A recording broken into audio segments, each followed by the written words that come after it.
Medvjedu na svadbi svirat, s dobrom dranu cementirat, slagat stvari u ormaru i sa žabom čistit baru. Ježu pomoć prijeći cestu, zecu isplest vestu. Sve je igra, zabava i pustolovina, uz prijatelja Mišu i frenda Robina. Sve je igra, zabava i pustolovina, uz prijatelja Mišu i frenda Robina.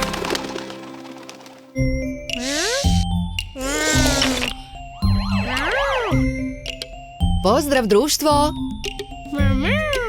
Ho, pa vi ne spremate proslavu?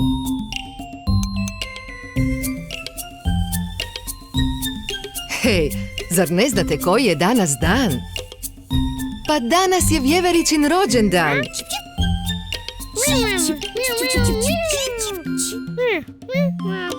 Kako se radi rođendanska proslava? Ho, ne brinite se, nije teško. Prvo treba ukrasiti prostoriju. Bravo, Robine! Možete napraviti zastavice i ukrasne trake. Da, Mišo, trebamo i šarene šeširiće. Treba postaviti slavljenički stol s puno kolača i sokova. I najvažnije, treba nam slavljenička torta. Da.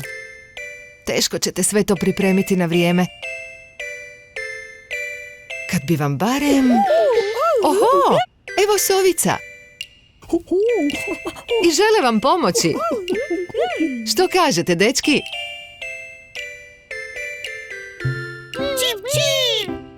Odlično. Pa krenimo.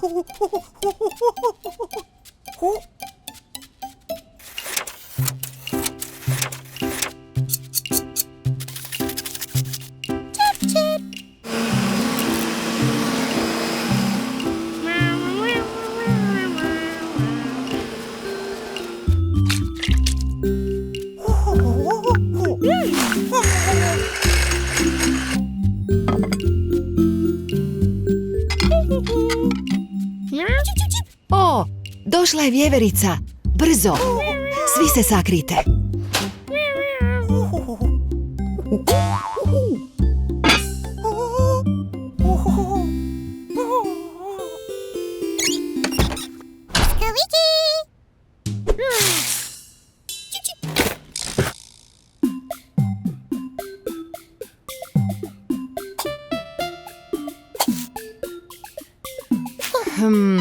Mislim da su otišli kod Dabra.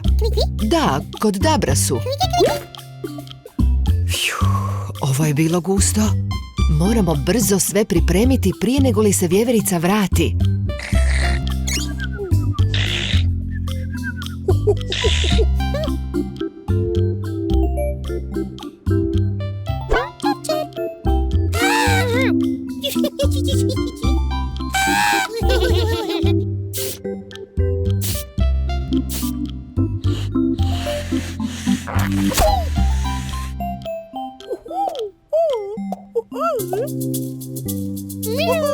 Bravo, ekipo! Stigli ste sve pripremiti na vrijeme. Evo Vjeverice. Brzo, svi se sakrite i ugasite svjetlo. Iznenađenje! Sretan rođendan, Vjeverice! Evo i torte. O, ne! Kako ćemo imati rođendan bez torte? Kažeš da nije važna torta, već slavlje s dragim prijateljima. Jako lijepo. Oho, tko bi to mogao biti? O, pa to su Medo i Dabar. Ispekli su Vjeverici rođendansku tortu. Hura za Medu i Dabra! Sretan rođendan, Vjeverice! Uživajte i vidimo se uskoro!